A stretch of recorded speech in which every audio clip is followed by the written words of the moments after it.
బాదరాయణం సూత్రభాష్యకృతౌ వందే భగవంతౌ పునః పునః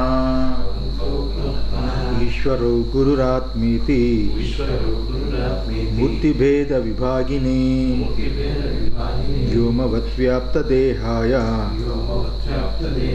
దక్షిణామూర్తయే నమః. వసుదేవసుతం దేవం కంసచాణూరమర్దనం దేవకీ పరమానందం కృష్ణం వందే జగద్గురుం. శ్రీకృష్ణ పరబ్రహ్మణే నమః. సర్వభూతస్థమాత్మానం సర్వభూతాని చాత్మని ఈక్షతే యోగయుక్తాత్మా సర్వత్ర సమదర్శినః యో మాం పశ్యతి సర్వత్ర సర్వం చ మయి పశ్యతి తస్యాహం న ప్రణశ్యామి స చ మే న ప్రణశ్యతి. సర్వభూతస్థితం యో మాం భజత్యేకత్వమాస్థితః సర్వథా వర్తమానోపి స యోగీ మయి వర్తతే. ఆత్మౌపమ్యేన సర్వత్ర సమం పశ్యతి యోర్జున సుఖం వా యది వా దుఃఖం స యోగీ పరమో మతః. యోయం యోగస్త్వయా ప్రోక్తః సామ్యేన మధుసూదన ఏతస్యాహం న పశ్యామి చంచలాత్వస్థితం స్థిరం చంచలం హి మనః కృష్ణ ప్రమాథి బలవదృఢం తస్యాహం నిగ్రహం మన్యే వాయోరివ దుష్కరం చంచలం హి మనం కృష్ణ ప్రమాథి బలవదృఢం తస్యాహం నిగ్రహం మన్యే వాయోరివ సుదుష్కరం.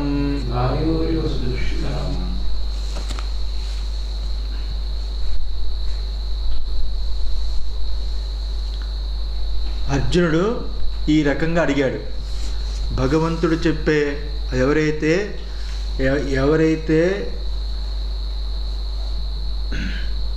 తనలాగే ఇతరుల్ని అనిష్టమైన దుఃఖాన్ని కలిగించినప్పుడు ఇతరులకి కలిగిన దానికి తనకే కలిగినట్లుగా ఎవరైతే భావన చేస్తాడో, ఎవడు సుఖం కలిగితే తనకు సుఖంగానే ఎవరైతే భావన చేస్తారో, హర్షము అలాగే దుఃఖము ఈ రెండిటిని ఎవరైతే తనకు కలిగినట్లుగా ఎవరైతే అనుభవిస్తారో అలాంటి ఆ అనుభవాన్ని సమదృష్టితో చూస్తాడు. సుఖము దుఃఖము అనే దానికి మనం చెప్పుకున్నాం.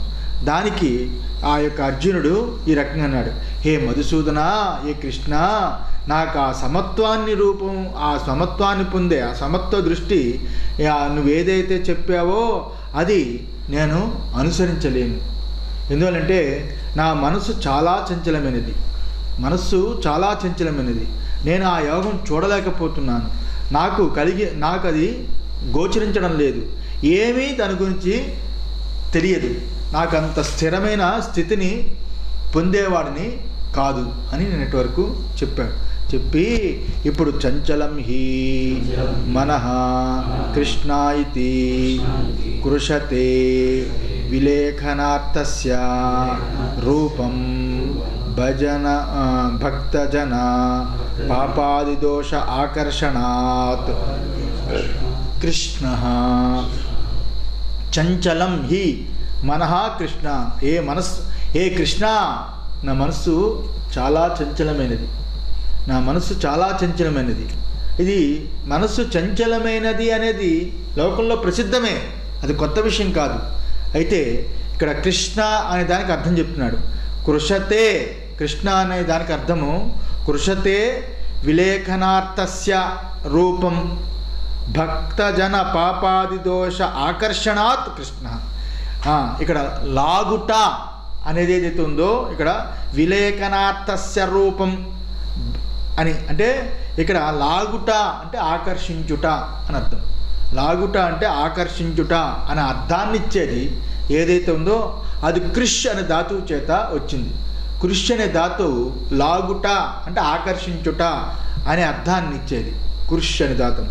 అలాంటి ధాతువు నుంచి అలాంటి కృష్ అనే ధాతువు చేత కలిగిన రూపమే కృష్ణ అని. అంటే కృష్ అనే ధాతువు నుంచి తయారైంది కదా కృష్ణ. కృష్ణ అన్నప్పుడు అది భక్తజనుల యొక్క పాపాది దోషాల్ని ఆకర్షించడం చేత అని అర్థం. భక్తజనాల యొక్క పాపాది దోషాల్ని ఆకర్షించేవాడు, అందువల్ల కృష్ణ అని పేరు వచ్చింది అని. అందువల్ల ఏ కృష్ణ నా మనసు చాలా మనసు చాలా చంచలమైనది. నా అని కాదు ఇక్కడ, చంచలమిహి మన కృష్ణ. మనస్సు చంచలమైనదని లోకంలో ప్రసిద్ధమై ఉన్నది కదా. నా కేవలం అత్యర్థం చంచలం ప్రమాధి చ. అది కేవలము చంచలమే కాదు హే కృష్ణ, ఈ మనసు కేవలం చంచలమే కాదు, అతి ప్రమాదకరమైనది, అతి ప్రమాదకరమై ఉన్నది. ఎందువల్లంటే ప్రమదనశీలం ప్రమథ్నాతి శరీరం ఇంద్రియాణి చ విక్షపతి పరవశీకరోతి. కృష్ణ ఇది చంచలమే కాదు, ప్రమాదకరమైనది కూడా. ప్రమాదము అంటే ఏమిటి? ప్రమాదం అంటే గోతులో తోస్తుందా లేకపోతే ఎక్కడ తోస్తుంది, అలా తోసినా పర్వాలేదు, ఒక్కసారి పోతాం. కానీ ఇది ఎంత ప్రమాదం అంటే ప్రమదనశీలం, ప్రమాదం కలిగించే స్వభావం కలది. అంటే ప్రమథ్నాతి శరీరం ఇంద్రియాణి చ విక్షపతి. అంటే ఇది ఇంద్రియాల్ని శరీరాన్ని క్షోభ పెడుతూ ఉంటుంది, ఇంద్రియాల్ని శరీరాన్ని క్షోభ పెట్టి పరవశీకరోతి, క్షోభ పెట్టడానికి పరవశం చేస్తూ ఉంటుంది. కొడుకు మీద విపరీతమైన మమకారం ఉందనుకోండి, ఎంత మమకారం అంటే అంత మమకారం ఉంది, వాడేమో చెడిపోతున్నాడు. ఇంకా నిరంతరము పొద్దున్న లేచి రాత్రి పడుకునే వరకు, రాత్రి నుంచి మళ్ళీ పొద్దున్న లేచి మళ్ళీ రాత్రి పడుకునే వరకు వాడే మనసులో ఉంటాడు. వాడు ఎలా బాగుపడతాడు, ఎన్ని పూజలు చేస్తాము, ఎన్ని నోములు చేస్తాము, ఎన్ని వ్రతాలు చేస్తాము, వాడు బాగుపడాలి, వాడు బాగుపడాలి. ఇంక నిరంతరము ఆ సంసారికి అదే మనసు తిప్పుతూ ఉంటుంది. అందువల్ల ఈ కృష్ణ మనసు చాలా చంచలమైనది, విషయాలు చాలా దృఢంగా పడుతూ ఉంటాయి, అది క్షోభ పెడుతూ ఉంటాయి ఇంద్రియాలను క్షోభ పెడుతుందంటే విషయాల గురించి, ఆ విషయాల యందు అనురాగంతో ఇంద్రియాలు తాదాత్మ్యం వాటిని క్షోభ పెడుతూ ఉంటుంది, పరవశింప చేస్తూ ఉంటుంది, ఆ విషయం మీద పరవశింప చేస్తూ ఉంటుంది. ఆ విషయాన్ని అలా తెస్తూ ఉండాలి, ఇంద్రియాలను క్షోభ పెడుతూ ఉంటుంది, ఇంద్రియాలను క్షోభ పెట్టి వాడుకుంటూ ఉంటుంది, పరవశింప చేస్తూ ఉంటుంది, దాన్ని అనుభవిస్తూ ఉంటుంది, దుఃఖరూపకంగానో సుఖరూపకంగానో దాన్ని అనుభవిస్తూ ఉంటుంది అని చెప్తున్నాడు. చెప్పి కించ బలవత్ నకేనచిత్ నియంతం శక్యం. కించ మరి అది చాలా బలమైనది, ఆ మనసు చాలా బలమైనది, అన్నిటికంటే నాకేనచిత్ నియంతం శక్యం, అన్నిటికంటా ఎక్కువగా బలమైంది. అందులో దేనితోటి అది నియంత్రించలేము, దేని చేత ఎవరి చేతను కూడా అది నియమించడం అనేది సత్యం కాదు. కించ దృఢం తంతు నాగవత్ అచ్ఛేద్యం. ఇంకా తంతు నాగవత్తు, నాగపాసము వలె అని అర్థం. తంతు నాగవత్తు అంటే నాగపాసము వలె అది ఛేదించడానికి శక్యం కానిది. తస్య ఏవం భూతస్య మనసః అహం నిగ్రహం నిరోధం మన్యే వాయో ఇవ. ఇలా ఉన్నప్పుడు ఈ మనస్సు యొక్క నిగ్రహాన్ని చేయడం అనేది, ఈ మనోనిగ్రహాన్ని నిలపడం అనేది, ఈ మనోనిగ్రహం అంటే మనసు నిలపడం అనేది ఏదైతే ఉన్నదో అది వాయువుని నిగ్రహించినట్లే అతి కష్టమవుతుంది. వాయువు నిగ్రహించడం ఎంత కష్టమో అంత కష్టమవుతుంది. యథా వాయో దుష్కరో నిగ్రహ తతః అపి మనసో దుష్కరం మన్యేతి. ఏ రకంగా గాలిని మూటగట్టడం అనేది ఎంత అసాధ్యమో ఆ రకంగానే ఈ మనసును నిలపడం అనేది దానికంట కష్టమైనది అని మన్యే అహం మన్యే, నేను భావిస్తున్నాను, నేను తలచుచున్నాను అని ఇక్కడ అభిప్రాయము అని అర్థం. అంటే ఇక్కడ ఏమిటి 33, 34 ఏదైతే ఉన్నదో అర్జునుడి యొక్క ఆర్ద్రతని తెలియజేశాడు. ఏమిటి ఆర్ద్రత? యోగమందు మనస్సు ఎట్టి గొప్ప దుఃఖం కలిగినా అది విలచితం కాదు, అది గాలి లేని చోటు గల దీపంలా చలించక ఉంటుంది. యోగమందు మనస్సు, మీరేం చెప్పారు, యోగంలో ఉన్నవాడు మనసు ఎటువంటి ఎటువంటి దుఃఖం కలిగినా వాడు వికలమైపోడు. యోగంలో ధ్యానయోగి యొక్క మనసు ఎలా ఉంటుందంటే ఎటువంటి దుఃఖం కలిగినా కదిలిపోడు, నిశ్చలంగా ఉంటాడు. అది గాలి లేని చోటు దీపంలాగా చలించకుండా నిశ్చల స్వభావమై ఉంటాడు అని చెప్పాడు. ఆ ఉపమానం చెప్పాడు. యోగి అంతటా సమదర్శుడై ఉంటాడు అని చెప్పాడు. అంతటా సమదర్శుడై యోగి ఉంటాడు. నిధిధ్యాసనతో కూడుకున్న యోగి ఆత్మజ్ఞాని అంతటా సమదర్శుడై ఉంటాడు అని అనేక రకాలుగా భగవంతుడు 4-5 శ్లోకాలు బోధించాడు అర్జునుడికి. అప్పుడు అర్జునుడికి సంశయం కలిగింది. నాకెందుకు చెప్తున్నాడు? జ్ఞాని అలా ఉంటాడు, నాకు వేదాంతం చెప్పాడు, కర్మయోగాన్ని చెప్పాడు, కర్మయోగం ద్వారా అంతఃకరణ శుద్ధి కలిగి ఆ అంతఃకరణ శుద్ధి ద్వారా వైరాగ్యాలు వచ్చి గురువు యొక్క అనుగ్రహం చేత ఆత్మజ్ఞానం కలిగి ఆత్మజ్ఞాన ఉత్పత్తి ద్వారా మోక్షం అనే విషయాన్ని నాకు చాలా అద్భుతంగా చూపించాడు. అయితే ఇప్పుడు నేను కూడా అలా ఉండాలని కదా ఆయన ఉద్దేశం. అందువల్ల అర్జునుడికి సంశయం వచ్చి అర్జునుడు అడుగుతున్నాడు, మనసు ఇట్టి సమస్థితిని పొందడం అనేది సాధ్యమా? మనసు ఇటువంటి సమస్థితిని పొందుతుందా? ఈ మనసు అలా పొందగలదా? ఏ జన్మాంతర సుకృతమో ఎవరో కోటానుకోట్లు, నువ్వే చెప్పావు, వేలాది కోట్ల జనాలలో ఎవడో నా గురించి ప్రయత్నం చేస్తాడు, అందులో ఎవడో ఒకరు తెలుసుకుంటాడని. అలాంటి అందులో నేను ఒకటి నవ్వగలనా? ఇది నాకు సాధ్యమవుతుందా? కోటానుకోటి జనాల్లో నేను ఒక నవ్వగలనా? నాకు ఇది సాధ్యమవుతుందా? మనస్సును బాహ్య విషయాల నుండి మరల్చి ఆత్మను నిలపడం అంటే ఆ ఆత్మయే అందరిలో ఉన్నాడని, బాహ్యమందులు తారతమ్యాలన్నిటినీ వదిలేసి సర్వసమత్వాన్ని తెలుసుకోవడం అనేది శక్యమవుతుందా?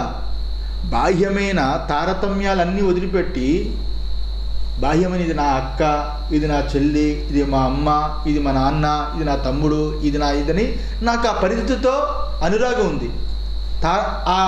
ఆ యొక్క వాటితో నేను ప్రేమపూర్వకంగా చూస్తాను. ఎందుకంటే నా అక్క అయినా, నా చెల్లి అయినా, నా అమ్మ అయినా, మా నాన్న అయినా, నా తమ్ముడైనా, నా అన్న అయినా ఒకటే రక్తం. అక్కడ తారతమ్యం చూడను, మనంతా ఒకటే. ఇదే వసుదైవ కుటుంబం అనుకుంటున్నాను. ఇంతకంటే నాకు పరిధి తెలియదు. ఇంకా బయట పక్కింటి వాడు ఉన్నాడు అనుకోండి, నా గురించి బాగా పొగిడి నా తమ్ముడిని కానీ, నా కొడుకుని కానీ, నా పిల్లలు కానీ ఎవరైనా చాలా ఉత్తమోత్తమైన పిల్లలకి అన్నారండి, మీ కొడుకు మీ తమ్ముడు చాలా గొప్పవాళ్ళు అది అన్ననుకోండి, వాళ్ళ మీద ప్రేమ పుడుతుంది, అక్కడ సమానత్వం వస్తుంది. నన్ను పొగిడిన వాళ్ళు, నా వాళ్ళు పొగిడిన వాళ్ళు, నా రక్త సంబంధికులని వరకు నేను పరిమితంగా ఉన్నాను. అంతకంటే నాకు ఎదగలేదు. మనస్సు పరిచ్ఛిన్నమైన భావంతో ఉంది. మీరేమంటున్నారు? సర్వత్ర సమదృష్టి అంటున్నారు. సర్వత్ర అంటే ఇంకా అవేర్నెస్ అన్నమాట. సర్వత్ర దృష్టి అంటే ఇంకా ఇక్కడ అక్కడ ఇది అది అని కాకుండా ఉచ్చము నీచము శుద్ధము అశుద్ధము అది ఇది అని ఈ చూడకుండా కాకి దగ్గర నుంచి ప్రతి పక్షులు, ప్రతి పశువులు, ప్రతి చెట్లు, ప్రతి పుట్టలు సర్వము సమదృష్టి అంటే తారతమ్యంతో కూడుకున్న నాకు అది సాధ్యమవుతుందా? ఈ పరిధిని దాటగలనా నేను? ఈ పరిచ్ఛిన్నమైన ఉపాధులతో కూడుకుని ఈ రకమైన భావాలతో ఉండి వీళ్ళే నా వాళ్ళు, వాళ్ళకి నేను వాళ్ళవాడిని అనే భావంతో తారతమ్యంతో ఉన్నవాడికి ఈ సర్వత్ర సమదృష్టి ఎలా కుదురుతుంది? మీరు చెప్పారు, కళ లాంటిదే మెలకువ, కళలో అన్నీ నీయందే ఎలాగైతే తోచుచున్నాయో మెలకువలో కూడా సమస్తము నీయందే తోచుచున్నాయి. నీయందే తోచుచున్నాయంటే నీవే కళగా అయిపోయావో, అలాగే మెలకువే నీవే మెలకువగా అయిపోయావు. మెలకువ నీకంట అన్యము కాదు, నీకంట మెలకువ అన్యం కాదు, మెలకువ నీకు అనన్యమే.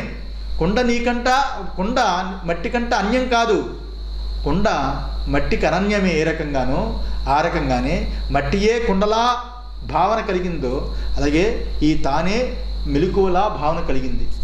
సర్వము భావాత్మకమైన ప్రపంచం. ఇలాంటి భావాత్మకమైన ప్రపంచం అంతా కూడా నా ఆచ్ఛాదనే. ఈశావాస్యమిదగం సర్వం యత్కించ జగత్యాం జగత్తు. ఏదైతే సర్వము కనిపించిందో అంత ఈశావాస్యం, అంతా ఆ ఈశ్వరుడి యొక్క ఆచ్ఛాదనే, ఆయన యొక్క పొరే, ఆయన యొక్క తెలివే, ఆయన యొక్క ఎరుకయే. అదే నీవు వెయ్యున్నావు. విన్నాను, తత్వమసి వాక్యాలు విన్నాను, అదే నీ వెయ్యున్నావు, ఇదే ఉన్నాయి. కానీ ఈ తారతమ్యాన్ని వదిలిపెట్టి ఆ సర్వత్ర సమదృష్టి అనేది ఇంత వేదాంతం విని నేను పాటించగలనా? ఏ కృష్ణ, నా వల్ల అవుతుందా అని మనస్సు అంటే ఎలాంటిదంటే మననం చేసేది కదా. మనస్సు అంటే ఇంద్రియాల యొక్క విషయాల్ని మననం చేసేది. ఆ విషయాల యొక్క రాగము, ద్వేషము, కామము, క్రోధము, లేకపోతే భక్తి, వైరాగ్యము, మంచి చెడు అన్నీ కూడా మననం చేస్తుంది. మనస్సు అంటేనే మననం చేసేది. అలాంటి మనసును ఏకత్వ దృష్టితో ఉంచి సర్వత్ర సమభావంతో ఎలా ఉంచగలను? అది నాకు సత్యం అవుతుందా? మననం అంటే ఎడతెగకుండా కంపించడం. మననం అంటే ఏమిటి? ఎడతెగకుండా కంపించడం. కంపించడం అంటే కదులుతూ ఉండడం, దానికి అడ్డు ఆపు లేదు. ఎక్కడ విశ్రాంతిగా ఉంటుంది అంటే నిద్రలో విశ్రాంతిగా ఉంటుంది. ఎంత విశ్రాంతిగా ఉందో అంతలాగా స్ప్రింగ్ మీద కాలు పెట్టి తీసినట్టుగా ఒక్కసారి తన్ని వెంటనే లేవగానమ్మో టైం అయిపోయిందంటే టకటకనే బాత్రూమ్కి వెళ్ళి స్నానం చేసి వచ్చేసి అది చేసి ఇది చేసి అరావుడు పడిపోయి ఇంతలాగా ఓ 10 నిమిషాలు లేట్ అయితే అరగంట స్పీడ్ పనిచేయిస్తుంది. 15 నిమిషాలు లేటుగా లేస్తే అరగంట సేపు స్పీడ్గా పనిచేయిస్తుంది. అంత ఎడతెగక కంపిస్తూ ఉంటుంది మనస్సు. చలించడం, ఇలా చలించడం అనేది గాలివలే అది చలిస్తూ ఉంటుంది. అలాంటి మనస్సుని ఎలా నిగ్రహించగలను? గాలిని ఎలాగైతే దుస్సాధ్యము, దాన్ని ఒక మూట కట్టి నించలేము, అది అసాధ్యము, ఊహాతీతము, ఊహించడానికి కూడా కుదరదు, అది ఈ మనస్సును కూడా నిగ్రహించలేము. ఇది గాలిని మూట కట్టే ప్రయత్నంలా దుష్కరం కదా. మరి ఈ రకంగా అర్జునుడి యొక్క సంశయాన్ని అడిగాడు. అంటే ఆత్మని వదిలి బయట విషయాల వైపు ప్రవహించే మనస్సును వెనక్కి మరలించి ఆత్మలో నిలపడం అనేది చాలా కష్టము, చాలా కష్టము. కాశీ వరకు వచ్చిన గంగని మరల హిమాలయాల వైపు మరలింప చేయొచ్చేమో కానీ కొత్త కొత్త రోడ్లు వేసి కొత్త ఇది చేసి ఇంజనీర్లు పెట్టుకున్న అవన్నీ ఆ సాహసమేనా చేయొచ్చేమో కానీ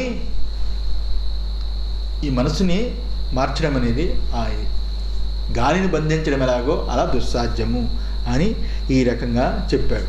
ఈ సంశయానికి కృష్ణుడు చెప్పబోతున్నాడు. శ్రీ భగవానువాచ అసంశయం మహాబాహో మనో దుర్నిగ్రహం చలం అభ్యాసేన తు కౌంతేయ వైరాగ్యేణ చ గృహ్యతే. అసంశయం మహాబాహో మనో దుర్నిగ్రహం చలం అభ్యాసేన తు కౌంతేయ వైరాగ్యేణ చ గృహ్యతే అని భగవానుడు చెప్పాడు. భగవానుడు చెప్తున్నాడు, ఏవం ఏతత్ యథా బ్రవీషి. నాయనా అర్జున, నువ్వేదైతే చెప్పావో అది సరి అయింది అని భగవంతుడు చెప్పి ప్రారంభిస్తున్నాడు. అసంశయం నా అస్తి సంశయో మనో దుర్నిగ్రహం చలం ఇత్యత్ర. హే మహాబాహో కృష్ణుడు చూడండి ఒక్కసారి, అది గురువులు మహనీయుల యొక్క వాళ్ళ మహిమ అలా ఉంటుంది. ఆయన పూర్తిగా దిగజారిపోయాడు. అర్జునుడు చెప్పే ఆ మాటలు వింటే ఇంత వేదాంతం నాలాంటి వాడికి కుదరదు, నా మనసు చంచలం. అంటే నిష్కల్మషంగా సహజంగా ఏ అహంకారాన్ని పెట్టుకోకుండా, తన మీద గొప్ప చెప్పుకోకుండా తన యొక్క మనస్థితిని అలాగ ప్రజెంట్ చేశాడు దేవుడికి, భగవంతుడికి, కృష్ణుడికి అలా ప్రజెంట్ చేశాడు. కృష్ణుడు ఆయన హృదయాన్ని విని చూసి ఆనందపడ్డాడు. ఎక్కడ కూడా వెంట్రుక వాసి కూడా అబద్ధం లేకుండా, అందులో ఏ మాత్రం లౌక్యం లేకుండా, ఏమాత్రం కూడా అహంభావం లేకుండా ఉన్న మనసుని ఉన్నట్టుగా అలా ప్రజెంట్ చేయగానే అదే మహాపుష్పంగా భావించి శ్రీకృష్ణ భగవానుడు ఒక్క పేరుతోటి ఆయన గొప్పవాణి చేశాడు.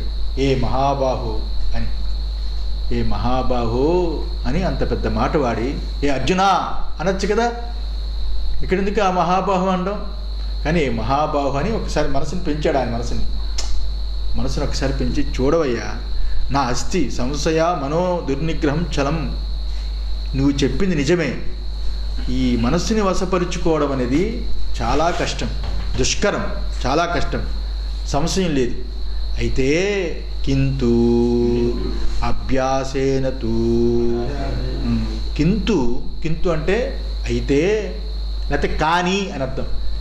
కానీ అభ్యాసేన తూ, అభ్యాసము చేతనైతే, ఏ మహాబాహో, ఏ అర్జున, అభ్యాసేన తూ, అభ్యాసము చేతనైతే. ఏమిటి అభ్యాసము? అభ్యాసో నామ చిత్తభూమౌ కస్యాంచిత్ సమాన ప్రత్యయ వృత్తి చిత్తస్య. ఇక్కడ అభ్యాసేన తు అన్నాడు కదా, అభ్యాసము చేతనైతే. అభ్యాసము నామ, అభ్యాసం అంటే చిత్తభూమౌ కస్యాంచిత్ సమాన ప్రత్యయ వృత్తి. చిత్తభూమౌ అంటే చిత్తభూమిక అని అర్థం. చిత్తభూమిక యందు అంటే చిత్తభూమికల యందు అని అర్థం. చిత్తాన్ని సమాన ప్రత్యయావృత్తి, సమాన ప్రత్యయావృత్తి కలదిగా చేయడం అనేది ఏదైతే ఉన్నదో అది చిత్తభూమౌ. చిత్తభూమి యందు చిత్తాన్ని సమాన ప్రత్యయావృత్తి కలదిగా చేయడం అంటే ఒకే రకమైన వృత్తిగా మరలా మరలా మరలా ఆవృత్తిని చేయడం ఏదైతే ఉందో అది చిత్తభూమి అభ్యాసౌ అని అర్థం. ఏదైతే ఒకే రకమైన వృత్తిని, ఆవృత్తిని మరలా మరలా చేయడం ఏదైతే ఉందో ఇక్కడ చిత్తభూమి అంటే ఏమిటి? ఇక్కడ చిత్తభూమి అంటే ఇంద్రియాలని కానీ ఆత్మగా భావిస్తున్న ఇంద్రియాలు కానీ, మనస్సు కానీ, బుద్ధి కానీ, ఆహాన్ని కానీ ఏదో ఒకటి ఇక్కడ గ్రహించవచ్చు చిత్తభూమి ఉంటే. అర్థమైందా? చిత్తభూమిక అని అన్నాడు కదా, చిత్తం ఎందైనా తీసుకోవచ్చు, మనస్సు ఎందైనా తీసుకోవచ్చు, బుద్ధి ఎందైనా తీసుకోవచ్చు, లేకపోతే ఇంద్రియాలు ఎందైనా తీసుకోవచ్చు, ఏదో ఒకటి తీసుకోవచ్చు. తీసుకొని ఒకే రకమైన వృత్తిని మరలా మరలా ఆవృత్తి చేయడం ఏదైతే ఉంటుందో దానిని ఇక్కడ అభ్యాసము అని చెప్పాడు. చెబుతూ అంటే ఒకే వృత్తిని అంటే ఏకవృత్తిని అంటే ఏకాత్మ, బ్రహ్మాకార వృత్తి కాదు ఇక్కడ బ్రహ్మాకార వృత్తి కాదు. ఎందుకంటే ఇక్కడ బ్రహ్మాకార వృత్తి అనేది తీసుకురాకూడదు, అది దౌర్భాగ్యమైన ఆలోచన. బ్రహ్మాకార వృత్తినే తీసుకురాకూడదు. అన్ని ఆకారాన్ని మూర్తము అమూర్తము రెండింటినీ నిషేధించగా నేతి అని చెబుతున్నది బృహదారణ్యంలో. నేతినేత్యాత్మ, మూర్తము అమూర్తము లేనిదని అర్థం, కార్యము కారణము లేనిదని అర్థము. కార్యము లేక కారణము లేక ఆత్మస్వరూపాన్ని ఎలా తెలుసుకోవాలి? అనుభవంగానే తెలుసుకోవాలి. అనుభవమే దాని స్వరూపం, కానీ ఆకారము వికారము దాని స్వరూపం కాదు. ఆకారం అనేది కుదరదు. అందువల్ల ఇక్కడ ఏకవృత్తి అంటే మననము ద్వారా, నిధిధ్యాసన ద్వారా, దేనినైతే ఆత్మవిచారం చేత ఏకాత్మ ప్రత్యయసారంతో ఆ బ్రహ్మతత్వాన్ని తెలుసుకున్నామో ఆ స్వరూపాన్ని చింతన చేయడం అది చెయ్యాలి. అభ్యాసేన అంటే దానికి అర్థం వైరాగ్యం నామ దృష్టాదృష్టేష్ట భోగేషు దోషదర్శనాభ్యాసాత్ వైతృష్ణ్యం తేన తేన చ వైరాగ్యేణ గృహ్యతే.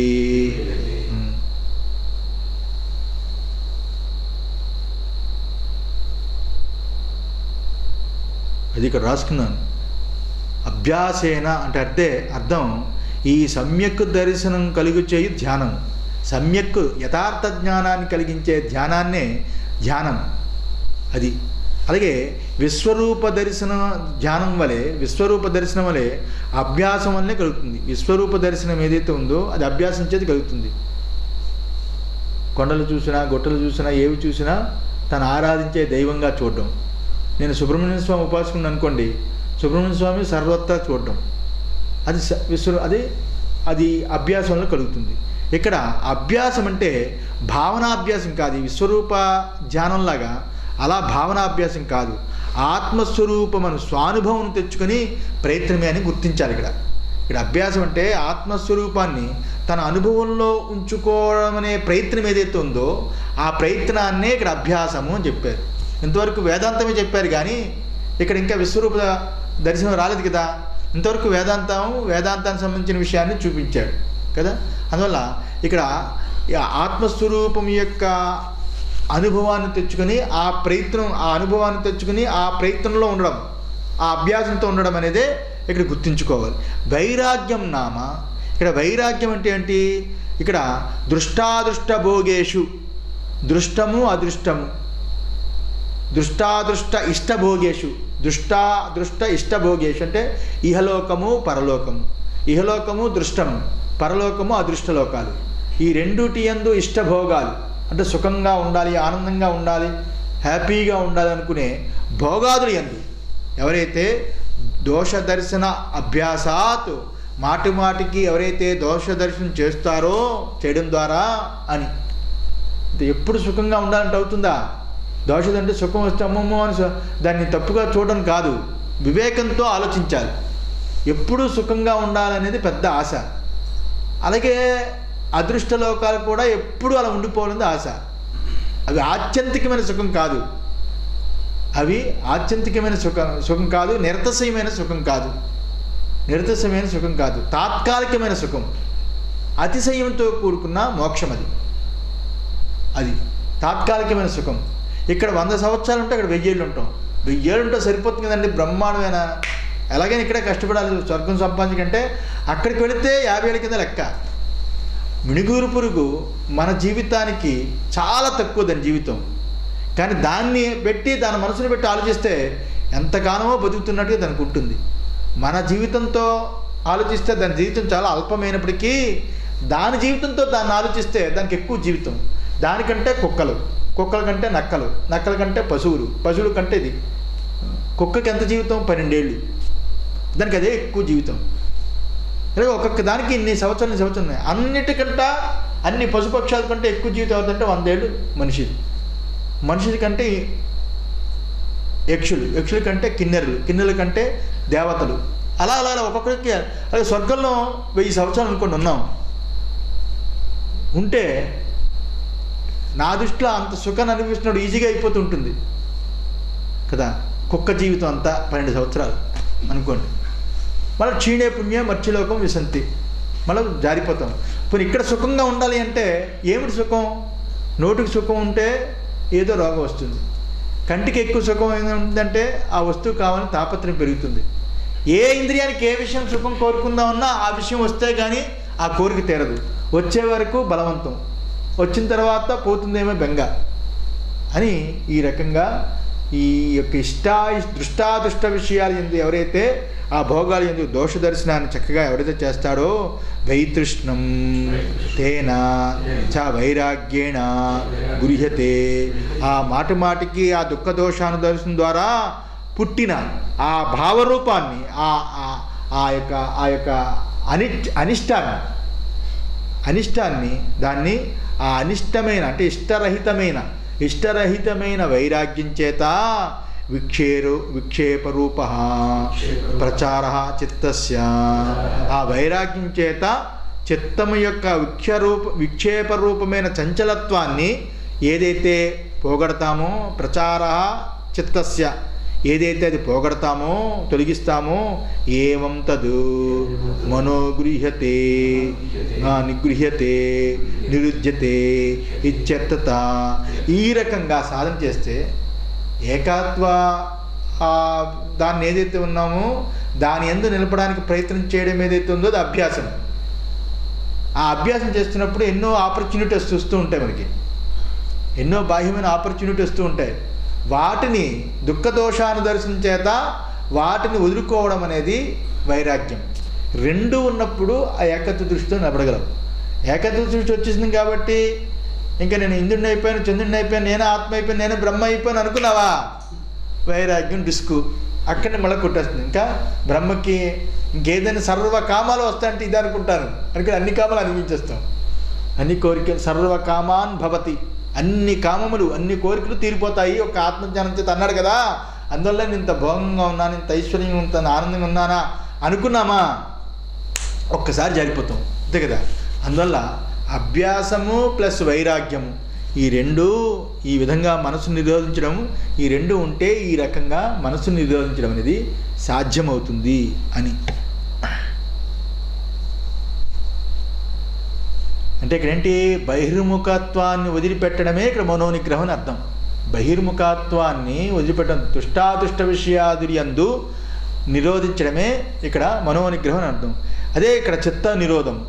చిత్త నిరోధం అంటే చిత్తం పరమాత్మ పరంగా నిష్పన్నం అవటమే ఇక్కడ అభ్యాసం యొక్క ఆశయము.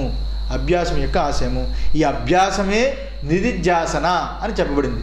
ఈ అభ్యాసనే నిధిధ్యాసన అని శృతిలో కూడా చెప్పబడింది. యహ పునః అసంశయాత్మా తేన. అయితే యహ పునః అసంశయాత్మ తేన, అంతఃకరణ వశం కాని వాడికి, అసంశయాత్మ అంటే ఇంకా అంతఃకరణ అసంయతాత్మ. ఇక్కడ ఆత్మ అంటే అంతఃకరణ, సంయతం కాని ఆత్మ అంటే సంయతం కాని అంతఃకరణ అంటే నిగ్రహం లేని అంతఃకరణ, వశం కాని అంతఃకరణ.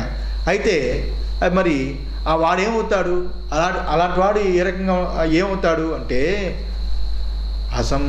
అసంయతాత్మనా యోగో దుష్ప్రాప ఇతి మే మతి వశ్యాత్మనా తు యతత శక్యో అవాప్తుముపాయతః అసంయతాత్మనా యోగో దుష్ప్రాప ఇతి మే మతి వశ్యాత్మనా తు యతత శక్యో అవాప్తుముపాయతః.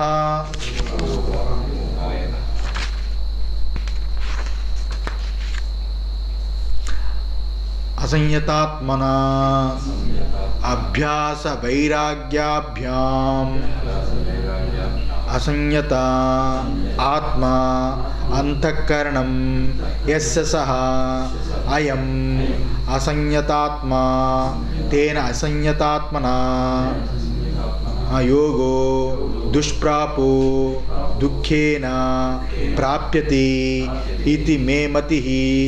అసంయతాత్మనా అంటే చెప్తున్నాడు, అసంయతాత్మన అంటే దానికి అర్థం చెప్తున్నాడు. అభ్యాస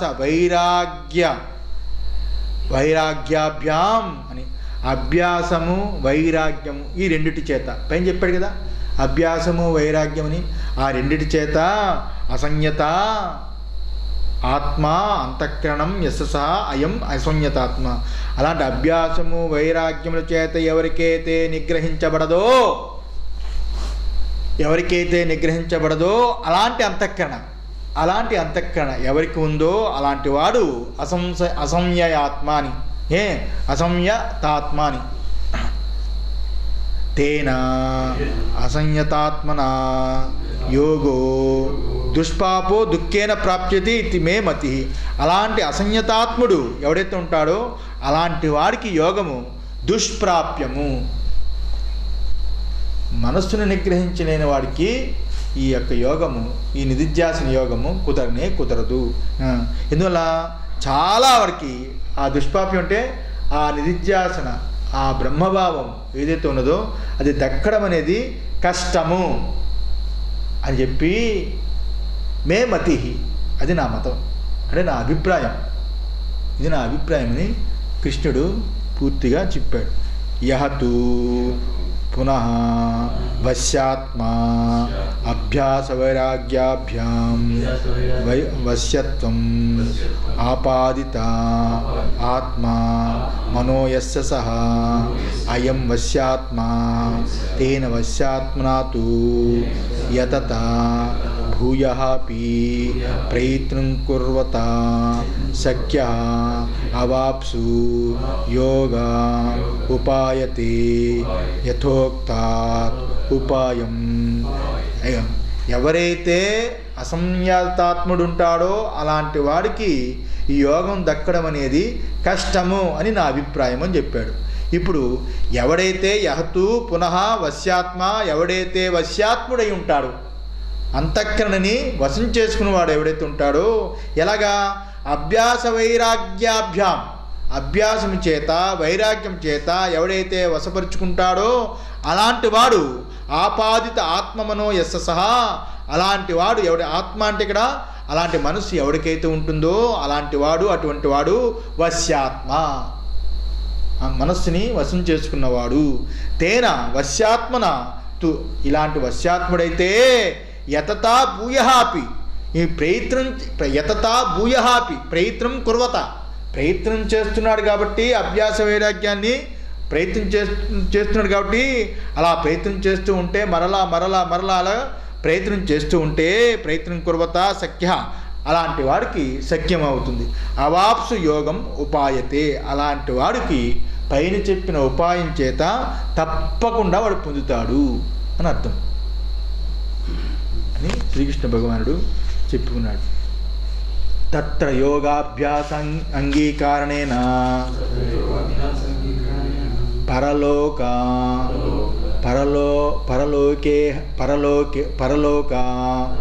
ఇహలోక ప్రాప్తి నిమిత్తాని కర్మాణి సన్యస్తాని యోగ